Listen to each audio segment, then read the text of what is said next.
Hello.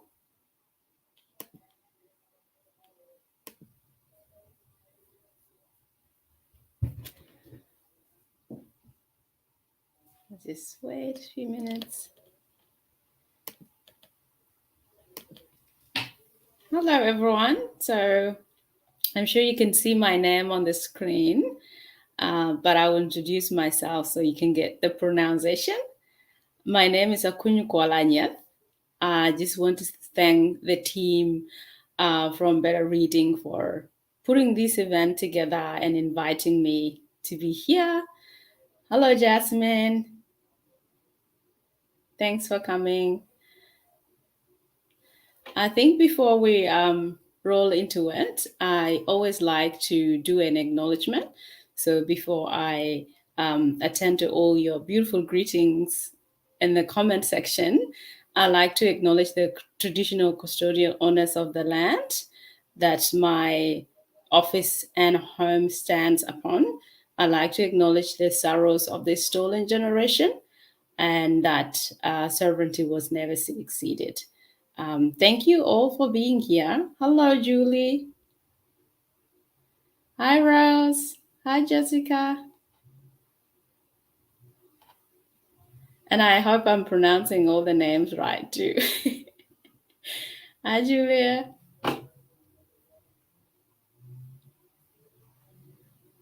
Thank you. Thank you once again for being here in the middle of the day. And it's a working day too. So I really appreciate those who've taken the time to join us.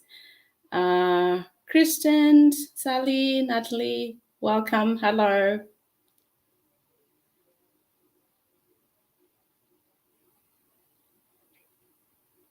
So I'm going to tell you a little bit about Unknown without giving it all away because I would like you to order your own copy and read it in your own time.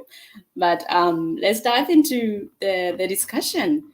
So Unknown is a memoir. It's a personal story that is not just a personal story about me or for me, but it's a personal story that really paint a picture of a family that is from a refugee background, a family that is from a migrant background, a family that happened to be of African descent in Australia, and a family that have been through war, displacement, and trauma. So all that in one.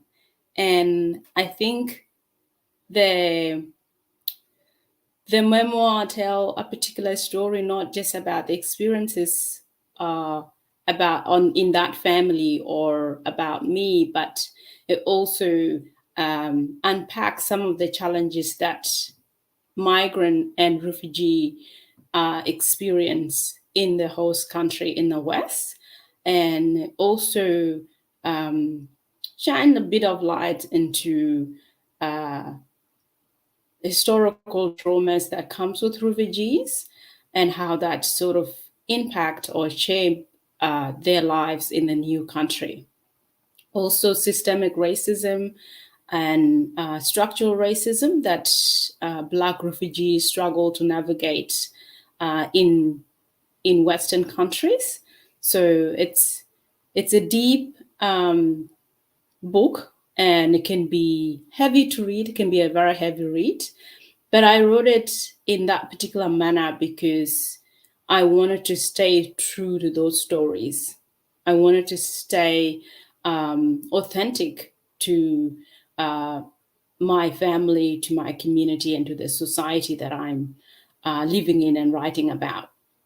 So, for those of you who are already commenting that the book is fantastic, it is exciting, thank you so much. Jose bought your book yesterday. I look forward to reading it. Thank you for buying it. Julie say, I'm so excited to read your book and get even a smaller insight to how it was for you as a displaced person. Thank you about that. Also, Richa say, hi, Akuch. The book looks fantastic. Looking forward to reading it. Thank you. Natalie say, just purchase a copy of your book. Very excited to read it. Thank you. Thanks for for purchasing it and looking forward to reading it. Um, yeah, I think one of the things that I like to let audience or those who are interested in reading this memoir is that um, read it with compassion and also have some self-care strategies because so far I've gotten feedback that it's quite a heavy read and there's a part where oh my god I cried and I it wasn't my intention when writing the book to make anyone cry, but I think like in a personal story there are always bits in the book that really touches people in different ways. So practice self-care.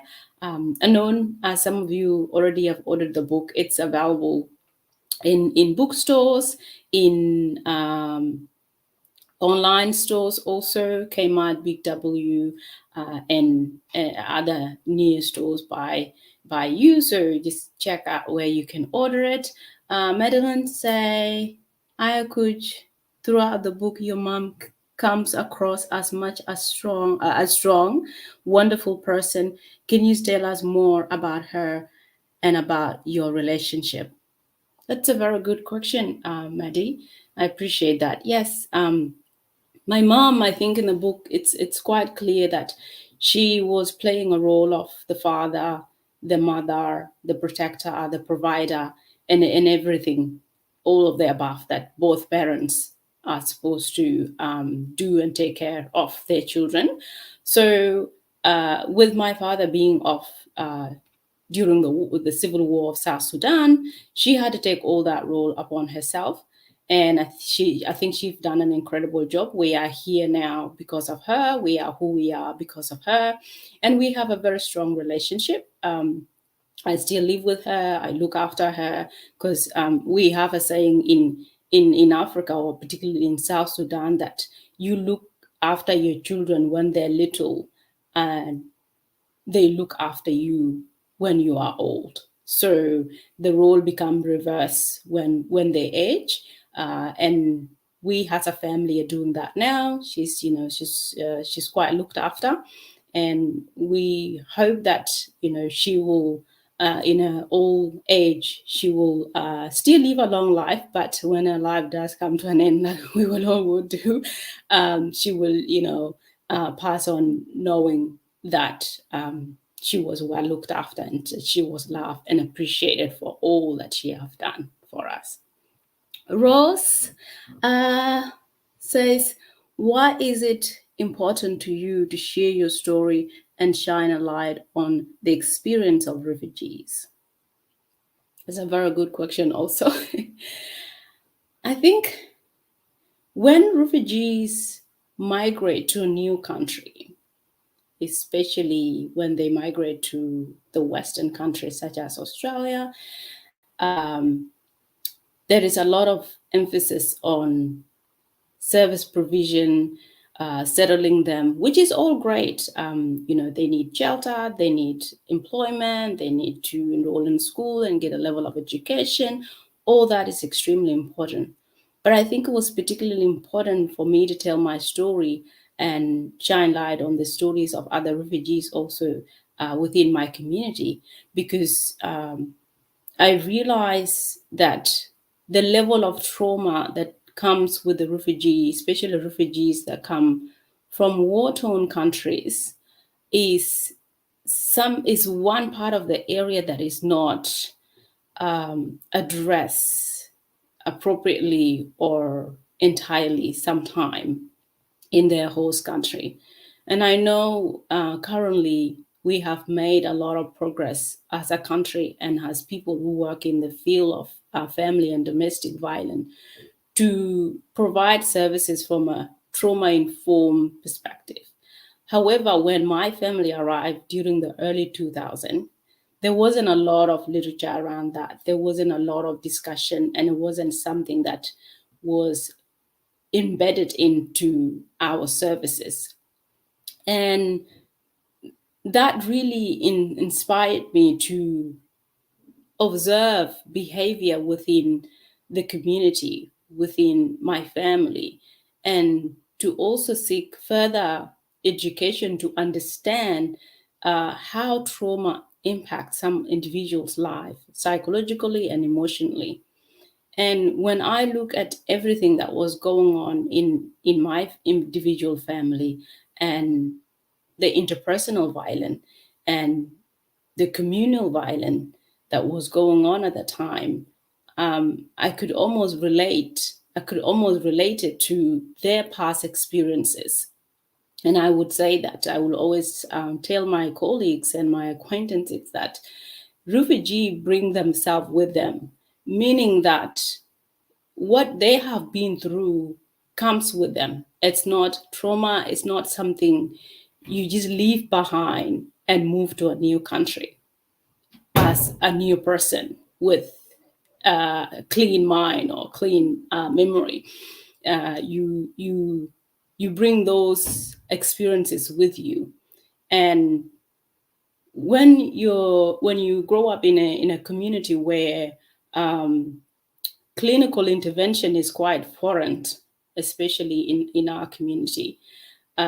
There's almost a limit to the help people can seek, because traditionally we don't practice the Western ways of seeking help, such as trauma and going to counseling.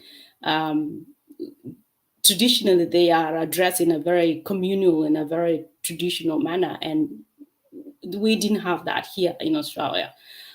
So it's particularly important to bring that to light in the memoir. So those who can relate to it can say, yes, we can do something about it. We can help refugee not only from service provision, but also try to encourage services or strategies that will help them not only adapt to the new norm, but to also address the traumas that comes with them, that potentially sometimes leads to mental health and substance abuse. Uh, that was a very long answer. Sorry, Rose. Such an important and powerful memoir. That's Julia saying that. How was the writing process for you? Interesting. The writing process. I start writing part of the memoir before the first lockdown, and I didn't do much of the writing then because I had work, I had my research, I had family. So it was just a discussion within the family that this memoir will be written one day. And it was just a cloud hanging over my head that I was the one to write it. But then when we went into the first lockdown, I thought that, this is, perfect time to write. And when I started writing, I just couldn't stop writing. Like I would write during the night, the whole night, and then clock on to my computer at 9 a.m. to start work. And then after 5, I would go for a jog, because it was a heavy content to write. So I had to practice some level of self-care, and I am a jogger. So I would jog every day just to release the stress by sweating out. And then I will come back, have dinner, and again start writing. So as terrible and devastating coronavirus was and still is, uh, it gave me the opportunity and the time to actually finish the memoir that has been just a discussion within the family, and and I never had the opportunity to sit down and write it. uh, Rose says, thank you for sharing. Was it a challenge to write your memoir and have to relieve your past trauma in a way? Yes. Yes. I could say yes enough. Yes, it was a challenge to write it. At some point I I couldn't type anymore. So sometime I would just sit and press the voice record on my phone. Like I could be lying in the bed and I'm thinking I'm taking a rest, I'm not writing today. Then an event is playing like a flashback in my mind, and I said, I don't feel like writing today, but I can just voice record it. And I think that's the beauty of the day and age that we're living in, the improvement in technology, and how much we can use it at the level of access is incredible sometimes. So I would just voice record a whole chapter, and while voice recording the chapter, I would just be crying in tears, and I wouldn't know that I'm crying until I press stop. Then I realize, oh my God, I've just been crying through it all. I laugh now, but it wasn't funny back then. Um, and then in the next morning, I'll just transcribe the recording, meaning that I've gotten the emotion out with when recording the chapter. So I try to use different strategies and different ways of writing the memoir, because it's a heavy content, and I think just sitting on the computer at my desk every day writing it, I think that wouldn't have worked. So thank you for asking that. And yes, you're correct. It was very challenging. Rose again says, why did you decide to tell the memoir unknown? I thought it was the right time. I think we as a family now, we are in a good space, emotionally, psychologically, and location wise. I think we're all pretty settled, and everyone in my family thought it was the right time to tell it. So, and I think also there's a lot going on still around the world. There's a lot going on in terms of people being displaced, wars, natural disasters. There's so many things that are displacing people from their home countries. And that comes with a level of responsibility for countries who have signed the Human Rights Charter and to help refugees. There comes the level of responsibility for them to consider taking in and opening their borders to these refugees going through either wars or natural disasters. And I think when you read a refugee story, it gives you an idea of what these people go through before migrating to a new country. And I really wanted specifically to tell that message, because I don't think I've ever come across any refugee that said, if you're a migrant, yeah, that's different. You can migrate for employment, for education, for whatever reason. But when you are a refugee, it means that you did not leave your home country by choice. Something forced you to leave. So when you come to a new country and you hear little remarks like, "Oh, go back to where you came from," and you just want to tell people, "Darling, I wish I can go back to where I came from, because I'm not here by choice. I'm here because my life or the life of those around me was or is at risk." So I think to tell our society that compassion and humility is so important toward refugee, because a lot of them have been through. There's no less word to describe but hell, and when they feel rejected, or when they feel discriminated against or treated like they're not an equal, it really adds to the emotional and the mental distress that they have to go through, because they are simply in a new place or a new space that they don't even know how to navigate. There's a lot of language barriers, and everything else that is in the bucket of settling into a new country. So I hope that answers your question, so. But I think that was part of the reason why I wanted to tell this story, unknown. Natalie say, Unknown sounds very powerful and inspiring. Are you working on any other memoirs or novels? Uh, Thank you, Jess. I am I'm still thinking whether there should be a part two of Unknown because I think there's a lot to be told that we could just fit it in one book. Um, that's still something to think of.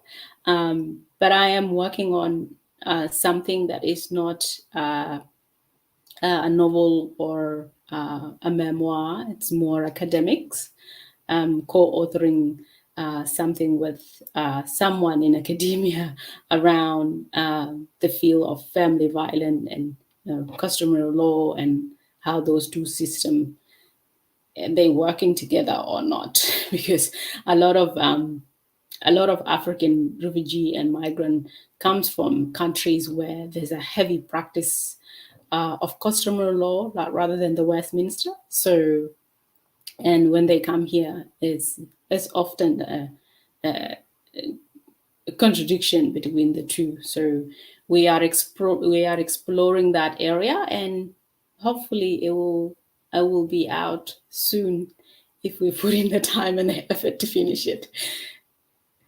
Jasmine again, that's it. Jasmine again said, how does your work as a researcher in crime justice and legal studies influence the book? Good question. I think the experience in the book led me to be a researcher in the field of crime justice and legal studies, and specifically to seek a career in the field of family and domestic violence. Because I think when sometimes our experiences shape us and they shape our future and our career choice. Not everyone, but sometimes happen to some people, and one of those people happened to be me. I think growing up in a very challenging environment and in a refugee camp, and having experienced displacement and war, and most importantly violence, I always wanted to know why some people decide to abuse other people in terms of intimate partner violence.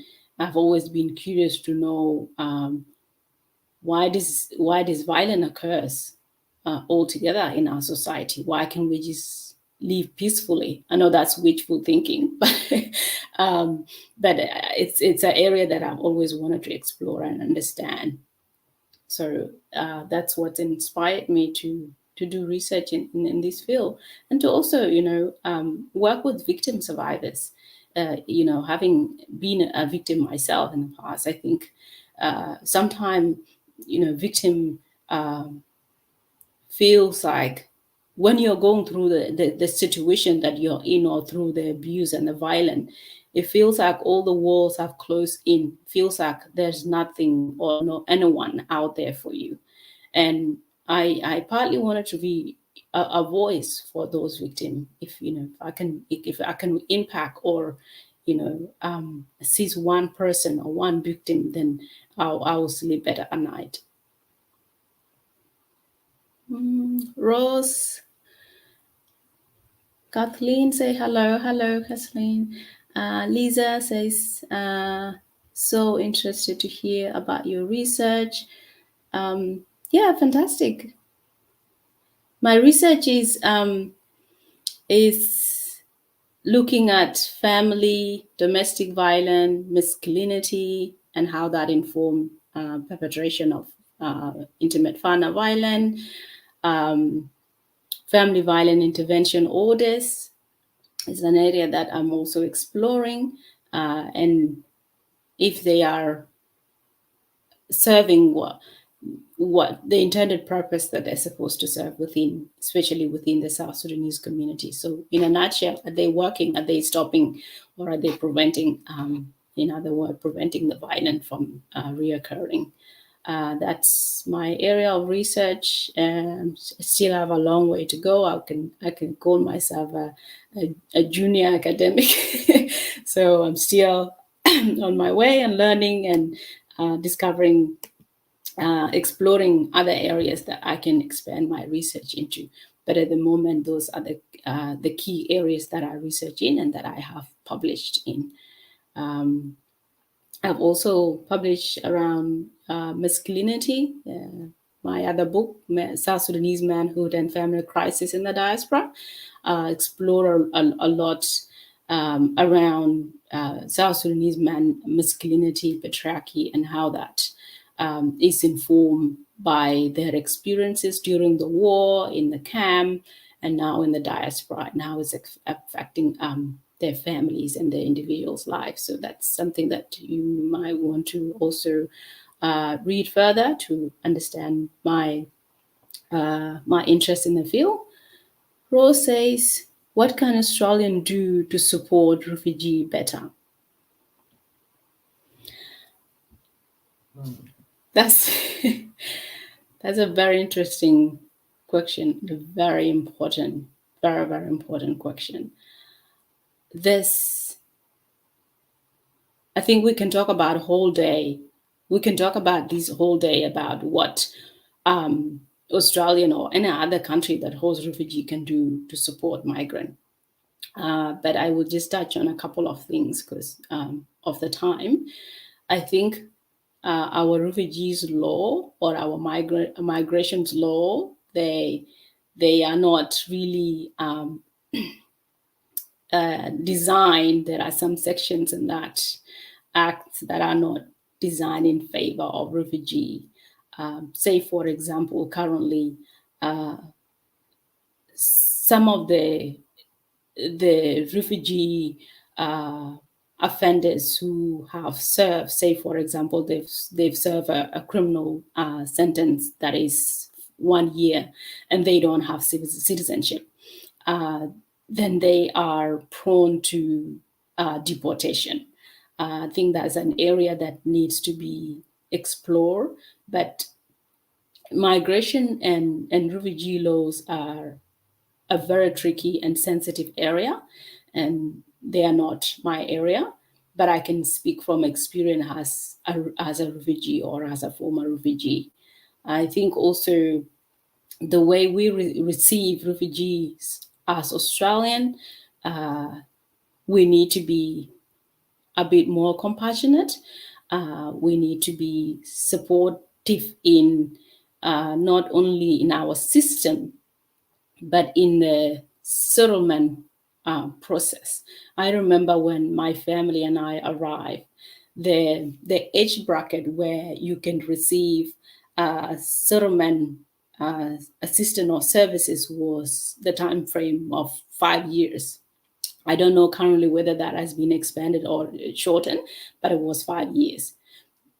The thing with 5 years is, in my opinion, or in our experience, that was way too short, because I think even now, having been in the country for, I think I'm going to 18 years now, I feel like I'm still settling. I feel like there are some areas that I'm still struggling.